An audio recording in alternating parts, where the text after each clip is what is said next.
قال رسول اللہ صلی اللہ تعالی علیہ وآلہ وسلم حق المسلم علی المسلم خمس۔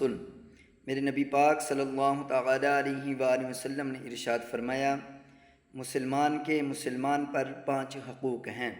نمبر 1، رد السلام، سلام کا جواب دینا۔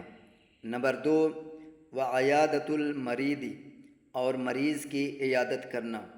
نمبر 3، واتباع الجنائز، مسلمان کی نماز جنازہ پڑھنا۔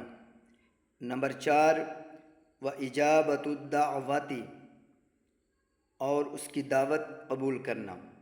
نمبر 5، وتشمیت العاطس، مسلمان کی چھینک کا جواب دینا، یا رحمک اللہ کہہ کر جواب دینا۔ جزاک اللہ خیرا۔